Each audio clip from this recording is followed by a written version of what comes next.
The fact that mental health is not looked at as a critical component of the selling function and feature. I mean, it's something that we need to take care of. High performing is a favorite thing for me. Like, I know I have this tendency to always no, there's no sleep, there's no time, things should move forward. What's it costing you, Michael, when you don't take care of your mental fitness? You're going to collapse eventually. Productivity wanes because people are exhausted and burnt out, and they're not able to keep going. It's really a lot about moving from the negative to a positive mindset. And this is so easy to do. It's literally...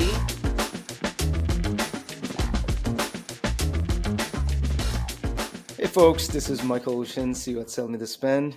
Today, I have a pleasure of welcoming my amazing friend. I would call Gayle Charach a friend because I want to give you a backstory. 3 years ago, I had no idea what I was doing. I reached out to Gayle and said, hey, I'm building this company and I need your help. So guess what? She didn't hesitate. Got on a call. It spent hours. We had meetings after meetings. And she was running actually global enablement for the Armor at the time. Mm-hmm. She's a busy person, but she was genuinely trying to help me, and she did. She did for 3 years. So I'm extremely grateful for this conversation, and it's personal. It's not about just this podcast. Honestly, each time I see Gayle, that positive energy, I'm good. I'm good for the day, for 2, 3. I'm good to go. So guys, listen carefully because today we're going to chat about the challenges sales teams are facing. It's a tough market, everybody knows. And how to look at our setbacks and bounce back out. And I want the expert Gayle here to do it justice because I think we're going to learn a lot today. How are you doing, Gayle? I'm great. How are you? Well, I'm good and a little bit tired. I'm not going to lie. It's been I know the pace you keep, my friend. Yes. So it's been, interesting, and I'm really enjoying what we're doing, but it's been overwhelming, like a lot of work. So sure. And that's what I do. I mean, I work with people all day who are in a state of overwhelm. I know. So let's talk about the overwhelm and what that's like. Yeah, I mean, selling is probably one of the most emotionally charged jobs that anyone can have. Being a founder of a startup, probably equally as challenging, I would imagine. You're constantly being pummeled from all directions. And I can see as a founder, you've got to manage your team. You've got to manage the product. You've got to manage the delivery. You've got to manage everything to do with what's going on. You've taken on a podcast on the side as a little hustle. What else are you doing, Michael? It's a lot, right? It's a lot. That's absolutely true. Before we kickstart this, I I want you just to share your journey. Like you've been in enablement more than anybody else I know in the space, and, and now you are helping other people like myself, like sales leaders and their teams, to be more productive by focusing on their mental health. So I want to hear from your end, like what's the journey? What happened? Like how did you end up here? So I spent 20 years in enablement, in the field of enablement, worked primarily in cybersecurity companies, but a few other ones as well, and was caught up in yet another riff like everybody else gets caught up in. And this was 2 years ago. And when I started to, at that point, look at job descriptions for new roles and reach out to people, I literally felt myself getting sick to my stomach. I literally, viscerally, my body reacted. My nervous system flared up. So I started thinking about, okay, what is it that's bothering me here? I realized that, and reaching out to a bunch of different people to make connections. And among the people that I encountered was Jeff Risley, who, of course, runs the sales mental health sort of aspect of things. And Jeff said to me, Gayle, I have a burnout calculator. You might want to test it out. And I did. And I got a message saying that I was unwell, like flashing in red at me. So I realized what was going on, that I really reached my limit. And enablement is one of those professions much like sales itself, that it's a helping profession. It's about helping other people move forward, develop themselves. It's all about helping other people. But I realized that the time had come for me to put the oxygen mask on me now. I needed the help. I needed Hmm. to recover. I needed to get physically better. So I took a year. I examined possibilities, and I realized that throughout my life, I mean, I'd been a teacher before I went into sales enablement. So again, my life has been about developing first children, then adults. And I thought coaching just felt like a natural progression for me. It's something that I did every day in my job for 20 years, either with my own teammates or coaching sales teams. So it just felt like a natural progression. And then as I started to niche down and think about, well, what is my life experience that would really benefit other people?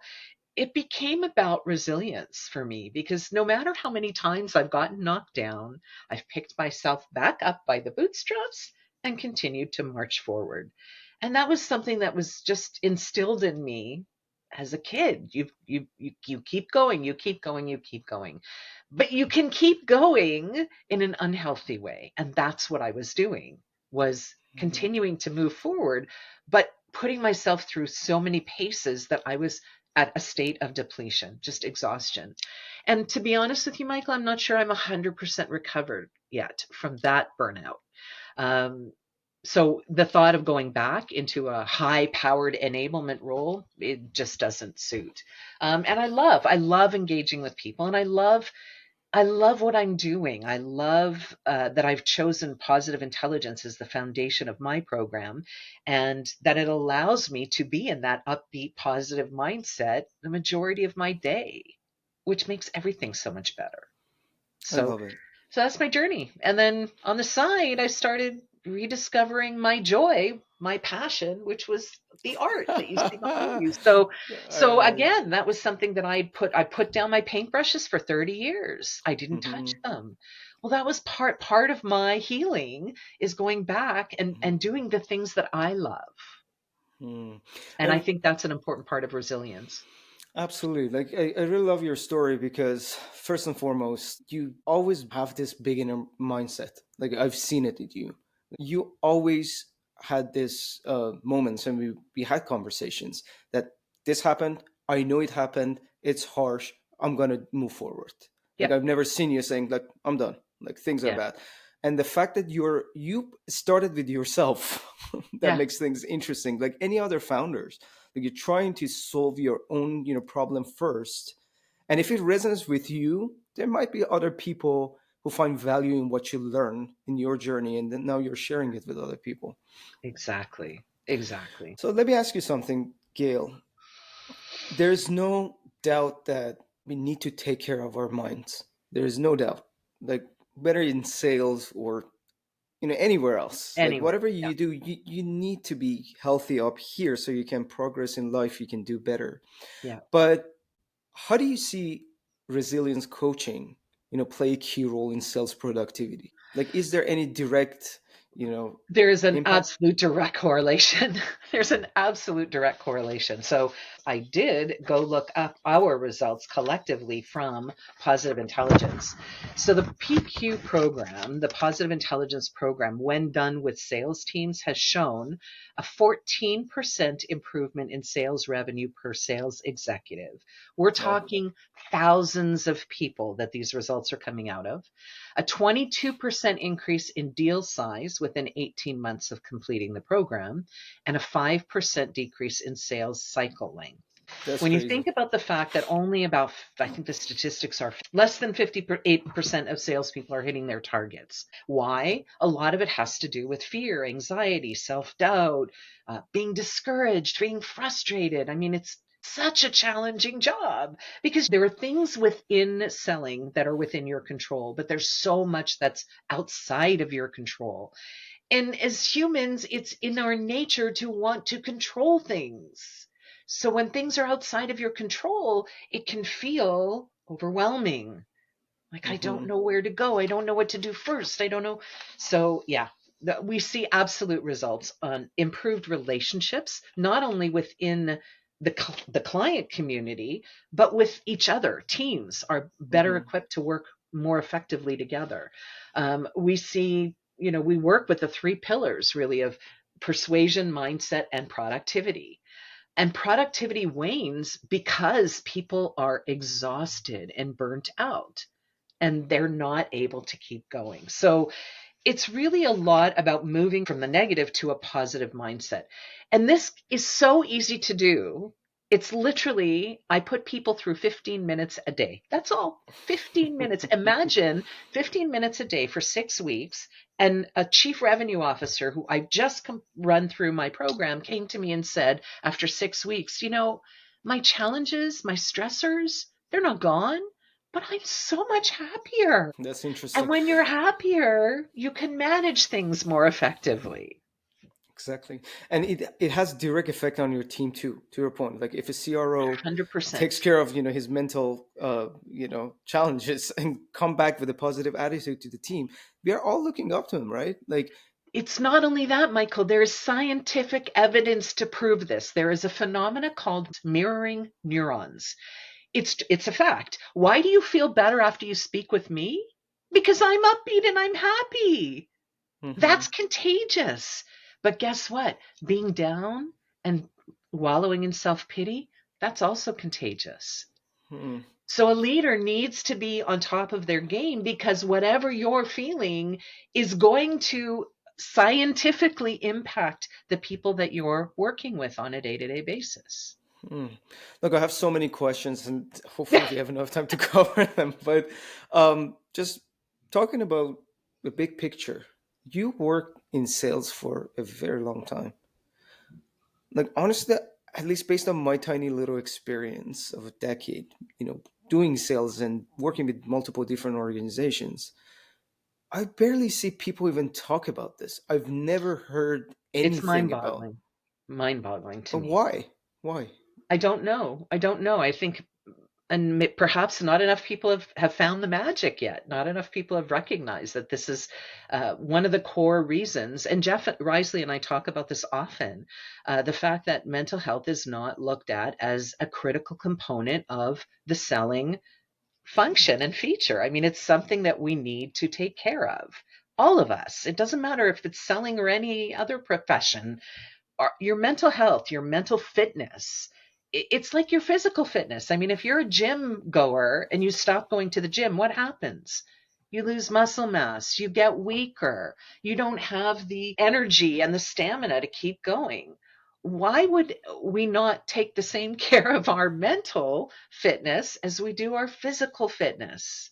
Hmm So mental fitness, I mean, this is a scientifically proven program. That's what I love about working with the positive intelligence team is that it has been scientifically proven to work.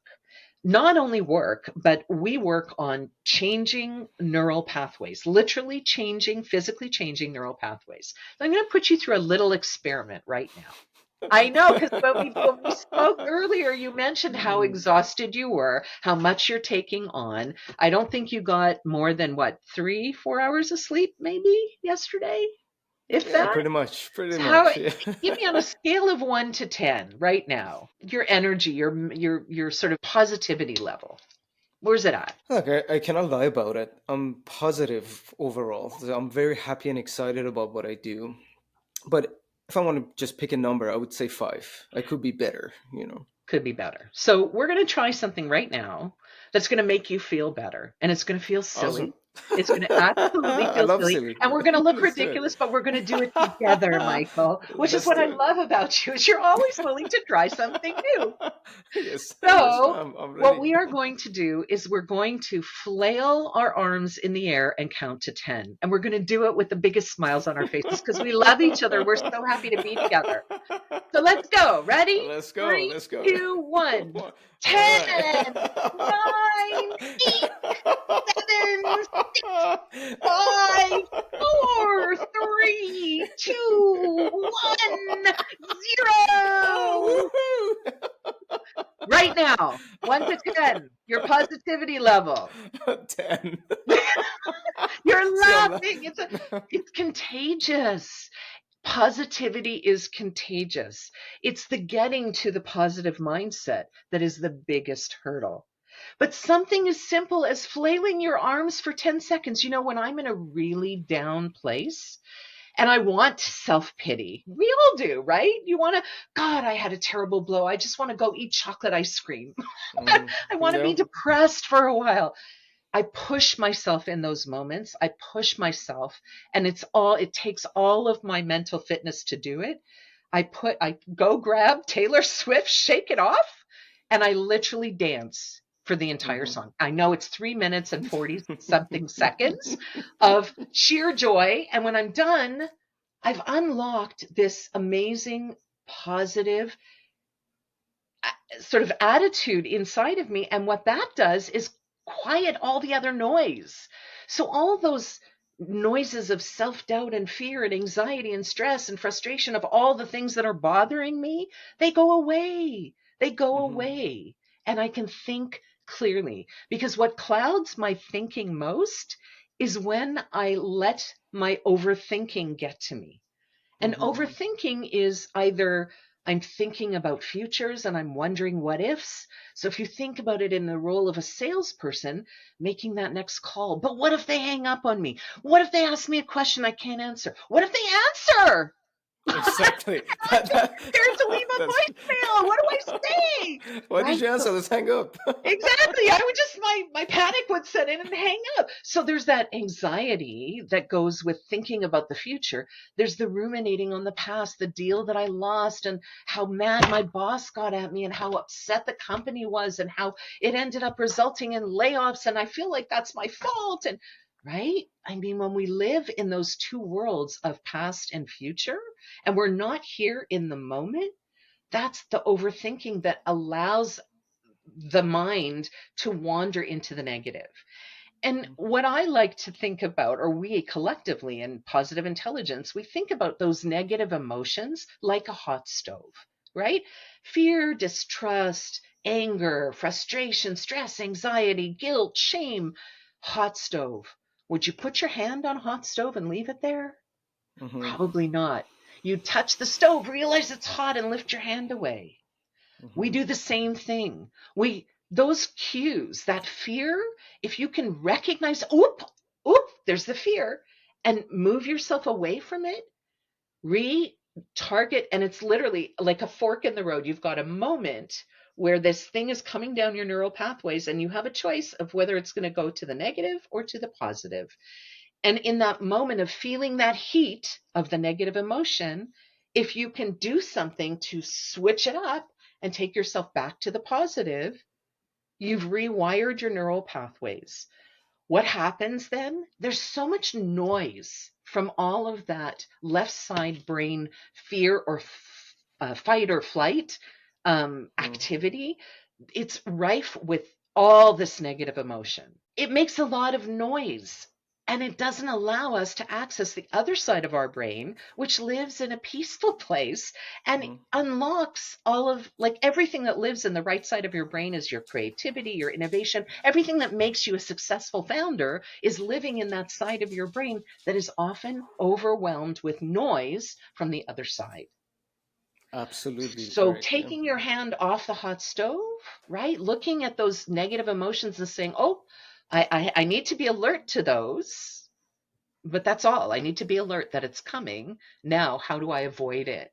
And go to, and it's not to say that we should avoid emotions, because I am a hugely feeling person. Everybody who knows me knows that.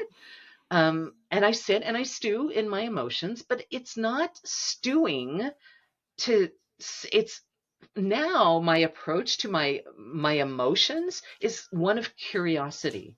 Wow, what does that feel like? And I literally physically hone into it in my body. So if I'm like when I was looking for job descriptions and I was getting physically nauseous, I just put them away. I just stopped looking at them, Hmm. right? But I'm in a place now where I could go back and look at them again without getting nauseous, Hmm. because I know I can look at this and say with curiosity, oh, that's interesting. That made my chest constrict. I wonder why. That's curious. And again, what am I doing? I'm being present with my feelings. I'm here. I'm now. I'm not running away. I'm not thinking about what ifs, and I'm not ruminating on what was. I'm just here, and Mm. I'm curious about what's going on right now in this moment. Do you believe your reps burn leads practicing on client calls? When it comes to giving them one-on-one coaching sessions, you just don't have the bandwidth, so you get rid of them altogether? Or maybe you notice that your team spends a lot of time on non-revenue tasks like taking notes, updating CRM, or drafting emails. These are the exact challenges we solve for other revenue leaders like yourself. With SellMeThisPen AI Coach, you can offer your reps role-play sessions at scale while automating one-on-one coaching sessions based on your best practices and methodology. Also, AI will take care of all their non-revenue tasks, like note-taking, CRM updates, draft the email for them, so they can focus on constant improvement while you're focusing on one thing and one thing only: revenue growth. If you're interested in learning more about the clients we are working with or use cases that might be beneficial to you, check us out at SellMeThisPen.ai. Look, you know what's interesting? We just did this exercise live, right? Yeah. And it felt good. I was laughing for a couple of seconds very loudly, and it's real, right? Yep. But I think some people are naturally have this openness. I'm not saying I have that. I'm not calling it a superpower necessarily, but they're open to show their emotions. They don't feel bad looking ridiculous, if you will, No. because Yeah.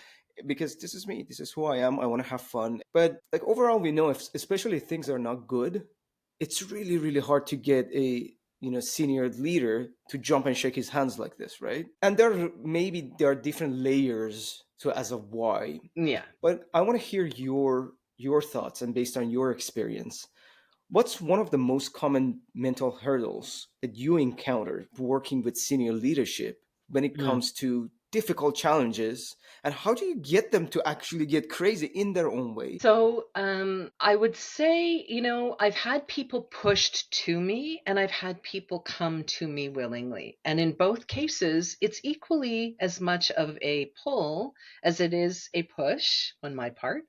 The foundation of my program is a 6-week journey in the Positive Intelligence app. So the app feeds you up 3 times a day, 4 times a day, basically 15 minutes worth of exercises, mental fitness exercises that you do in this gym. And you do this quietly, you do this on the side. Once a week I get the team, the group, whoever's in a pod for a session together. We talk about what did we learn this week, because there are sort of concepts that we go through where we talk about, identifying that left side of the brain, what's going on in there, the saboteurs, the judge. We all have a judge that we developed in our youth that as a protective mechanism, right? That hot stove thing, Yeah. right? The judge telling you, careful, there's a red light coming up, go slower, right? So Hmm. the thing that I learned is that we not only do I have a judge that's judging me, my judge is also judging you and judging the circumstances around me. And just for shits and giggles, he brings along a whole bunch of saboteurs for the ride. So there's a controller who wants to control everything, and a stickler who's a real like perfectionist about everything, and there's the people pleaser who just wants to make everybody happy so they'll like me, right? I mean, there's all these characters that come along for the ride. So the idea is we build habits over the course of 6 weeks that help quiet all of that noise that these saboteurs bring along. Because imagine the controller yelling at you, your own internal systems yelling at you because you're not in control. You can do it, Hmm. get control, go get. But sometimes there are circumstances that are completely outside of our Hmm. control. What do you do in those moments? You have to look at this and say, either I'm going to accept that it is what it is, or I'm going to look to change it in some way.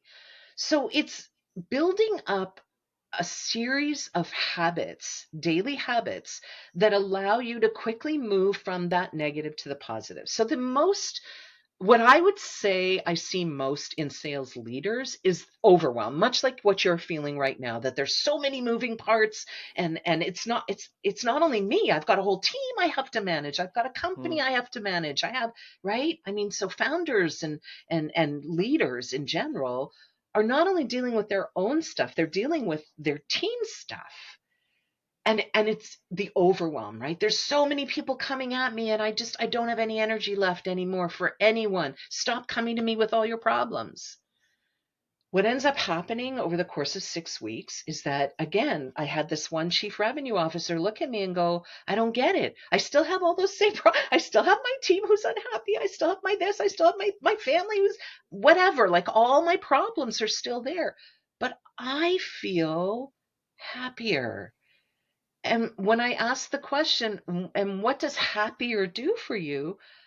I'm thinking more clearly. I'm able to navigate things in a different way. I'm better able to cope. That's what I hear.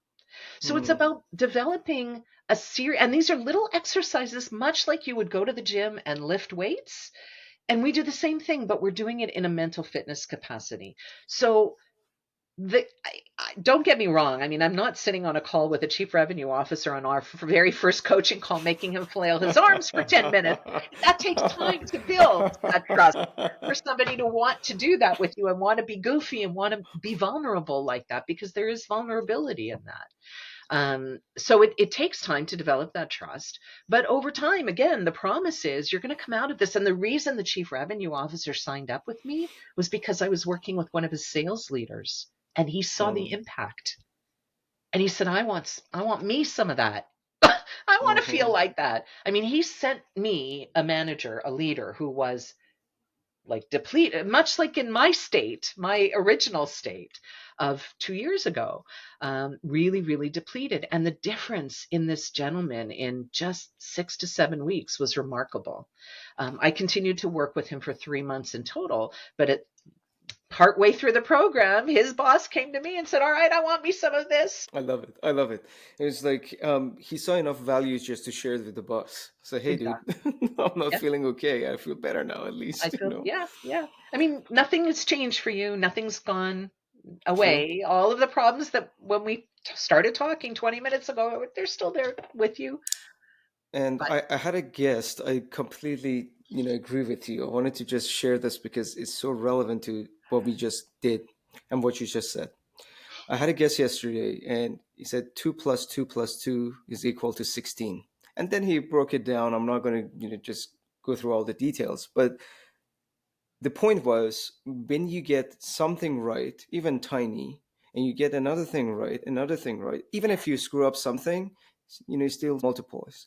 And this tells me this: okay, you do this, you get a little bit of happiness. So yes, all these tiny little small pieces of happiness will, come together. And at that's the end it. of the day, problems are still there, but it lifts you up. So Exactly. your reaction to problems will change. And when you think about it, Michael, what I do is I help my clients integrate this into their day to day so that they don't have to rely on an app in a phone, Yeah. right? But when you wake up in the morning, what's the first thing you do? Probably check your phone, right? What are This you is an egg. checking?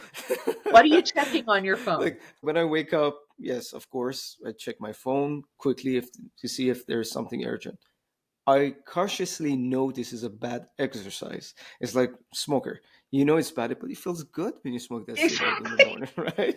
But so it's a habit, it's a pattern in my head. That's I it. know I have to look at it Yeah, because there might be something, but in reality, this is something that I'm exercising. Start changing with very tiny things that don't exactly. seem important. No, your first task is without a fear, go brush your teeth, That's go it. get your breakfast. Just simple, simple steps just to change those, habits. But it goes one step further. So while you're brushing your teeth, what are you thinking about? All the meetings that you have? Have I taken notes? Did my presentation ready? And why? For 2 minutes, my electric toothbrush runs for 2 minutes. I turn it on and I do an adventure in my mouth. And I'm literally paying attention to every tooth. And I'm feeling, what does the brush feel like in my hand? And I'm literally imagining myself on a little journey in my mouth, brushing all my teeth, looking at each one. When I'm doing those things, I am not cluttering my head with Hmm. stuff that it doesn't need. So if I reverse the example, and I front load a lot of this activity into my Hmm. morning so that by the time I'm done with my morning routine, I'm in a place of, and I haven't meditated. Mm-hmm. But I'm in a place of calm. But if I flip this on its head and take you to the nighttime, imagine your nighttime, right? What your day, where you're doing what, 3 podcasts a day, multiple client meetings, you've got client things to troubleshoot, you've got product to develop, you've got a team to manage, you've got all this stuff going on, and you're swimming in all this emotion of like stress and anxiety and stuff, right? Now you go to sleep. Now, the little REM librarian that comes into your head to catalog and sort all those things from the day opens the door to your brain, hears all this noise of frustration, slams the door shut and says, "No REM sleep for you. I'm Mm-hmm. not going in there."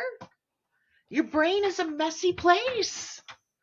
So we need to keep calm. We need to, and so what I love about the positive intelligence program is that it gives us through the app 15 minutes a day. Within 6 weeks, you're feeling this mental muscle build. So much like physical activity, I had an accident in March. I totaled my car. It was really bad. I was bruised, black and blue everywhere. At the time, I was mentally fit enough to lift, let's say, 100 pounds of challenge, whatever the challenge in my day. I could manage those things. A car accident was like a 500-pound weight. Not only did I had to deal with all this insurance stuff that I hate doing at the best of times when I'm in an okay place, but now I'm bruised and battered and I'm feeling guilty about the accident and like there's all this emotion. It took me 2 weeks of I manned up in that app. I did 3 times as much as I was supposed to do, but I did everything I could. But guess what? In 2 weeks, the whole problem was resolved. We dealt with the car issues. We bought a new car. My bruises healed. Uh, I was able to mentally put all of it behind me. I don't even think about it. I did Mm-hmm. like literally 2 weeks to the day, and I had my new car in the driveway, and it was behind me. I remember. Done. I It's remember. so now I'm good for 500-pound challenges. I Mm-hmm. just recently had one that was 2,000 pounds. It knocked me down for a month. I called it a hijack. That's exactly what it was. It literally hijacked me from my positive place to a really icky negative place. And Mm-hmm. but again, I look at anything that's a challenge and say there's a gift lying underneath everything. I truly believe that. And so while I had to accept what I was going through, I had to say, I accept that this is something I'm supposed to go through right now. I can't see the gift in it. I'm too messy. I don't see any gifts, but I know that there's going to be one. So I'm just going to accept this. I'm going to keep moving forward. And I know the gift is going to come to me in a quiet moment. And I think, you know, one of the quotes that I picked, and I think this is key, a quote from Jeff Bezos. And he said, "All of my best decisions in business have been made with heart, intuition, guts, not analysis. If you can make a decision with analysis, you should do so. But it turns out that in life, your most important decisions are always made with instinct and intuition, taste, and heart." We can't hear our intuition for the noise that we surround ourselves with. And I think that's now I tried meditation over the years, never ever squared with it. I can't sit still long enough. It's just not my thing. So these little 2-minute exercises that I do in the app, I can do 2 minutes. That I have no problem with. Don't make me sit for an hour with my eyes closed and not think. No, it's not going to happen. But enough, just enough that I can hear the whisper of my intuition. Now, what does that mean? Jeff Bezos has a great idea. He's out on a walk. He's not thinking. He's just enjoying nature. He's enjoying the physical activity. And boom, something comes into his head. It's not to say he's not going to back it up with data. Of course, he's going to go back to the office. He's going to say, "I had this brilliant idea. Oh my God. All right. If we do this, I want you to go look into that. You go look into that and then bring it all back to me." And then he's going to look for data to support what his intuition said should be the next step to take. But the Mm-hmm. problem is there's so much noise in our heads all the time. And especially in a world of selling where there are so many moving parts and so much that's outside of our control. We need to be Hmm. in a place where we can accept graciously and say, all right, I can't control this. I'm going to give it my best effort. I think the other part is the beating up that we do of ourselves when we don't succeed at something, right? Hmm. So you launch your product and there's a bug and everybody's calling you about this bug. It's like, what did I do?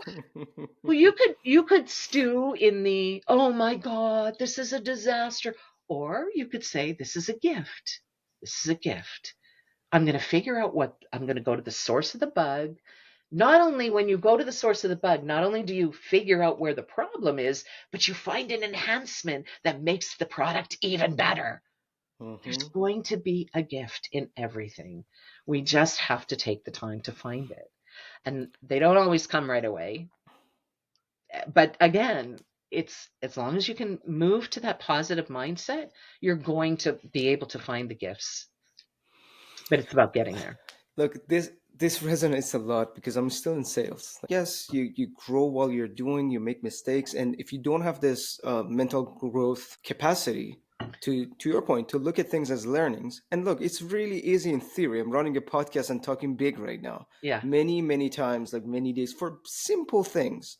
I judge myself, my hyperachieving, you know, stuff just exactly. start popping out. No, you did this before, why can't you do it right now? Oh my god, you know how many things will happen because of this. What needed to be a little bit different or needs changing is support from actually people have influence, Hmm. because especially in sales, so many people might look at this, say, you guys are crazy, what are you even talking about?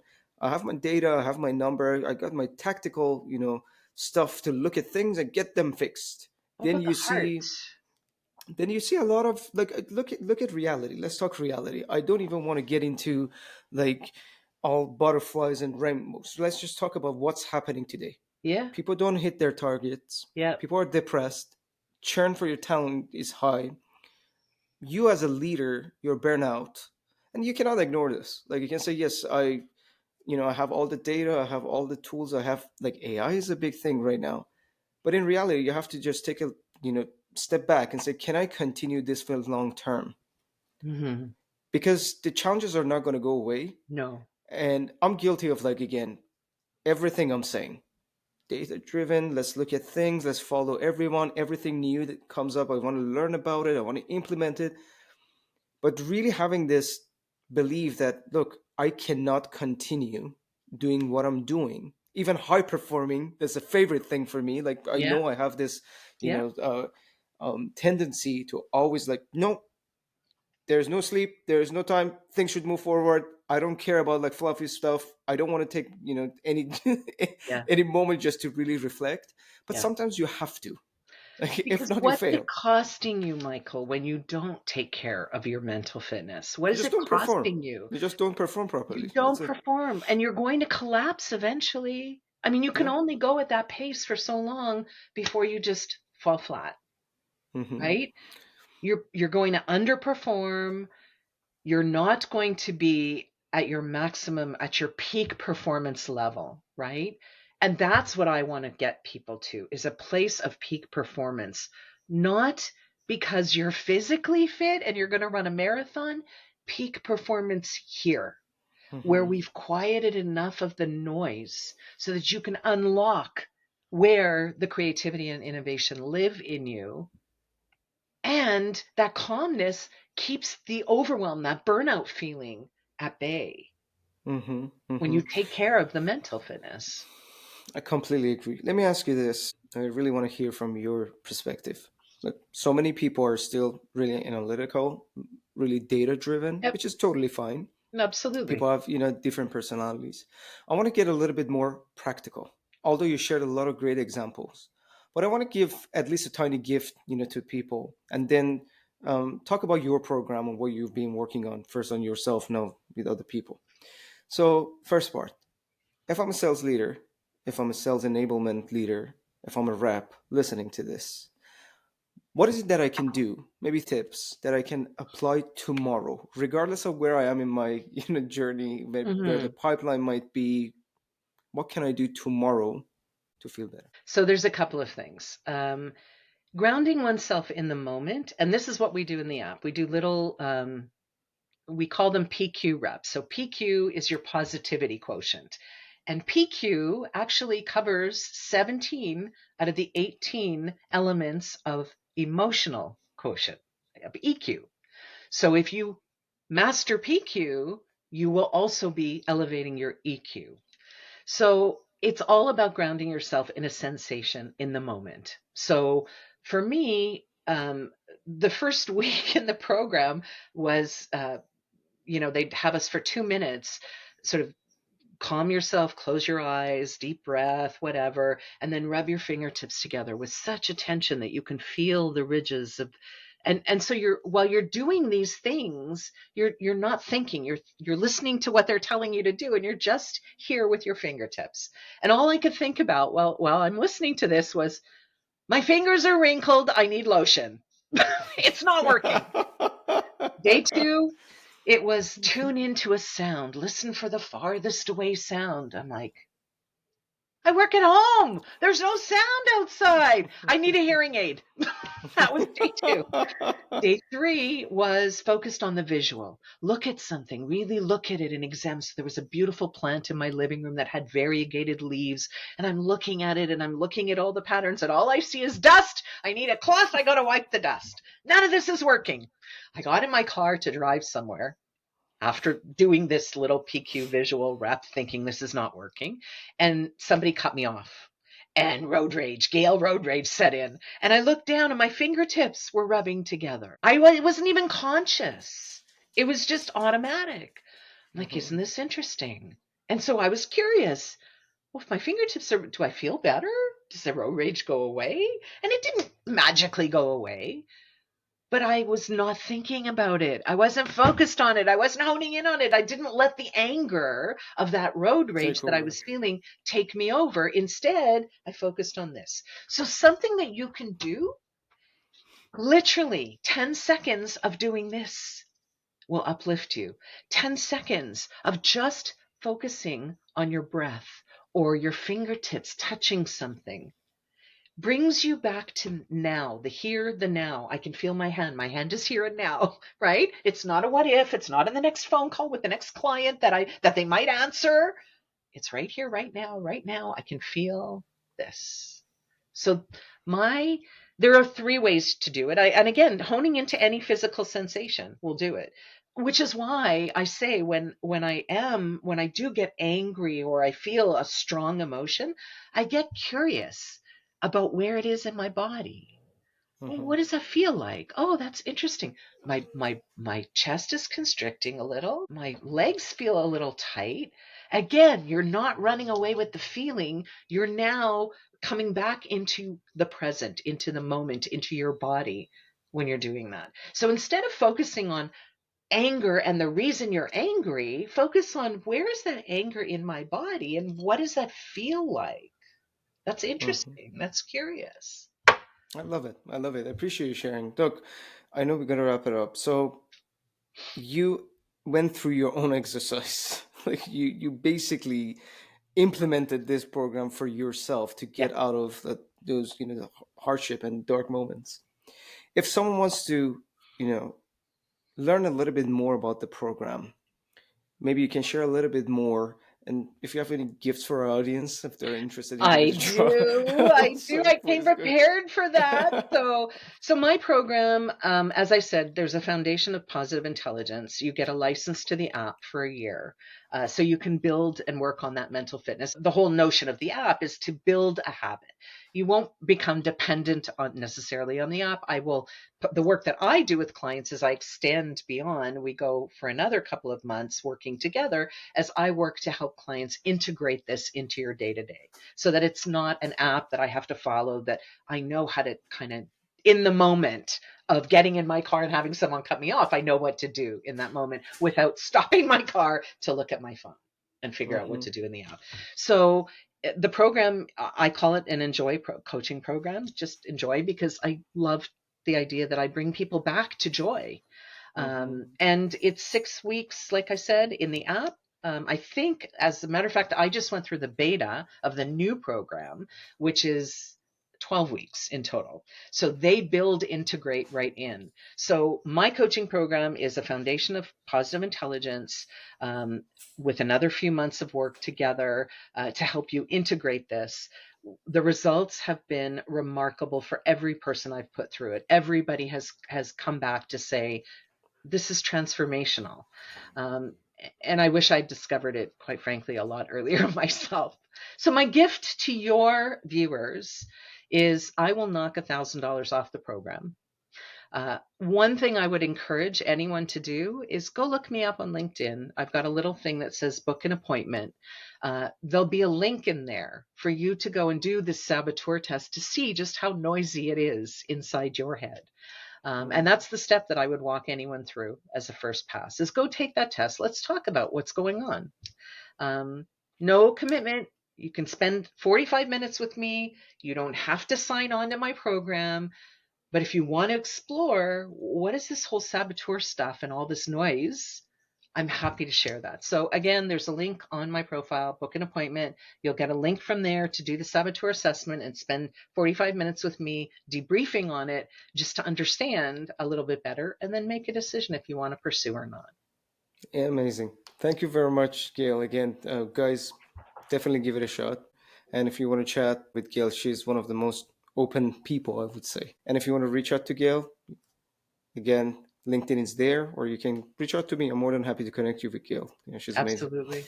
All right, Gayle, thank you very, very much. I really enjoyed this. Have a good day, Great. guys. Bye for now. Great to Cheers. speak with you. Bye.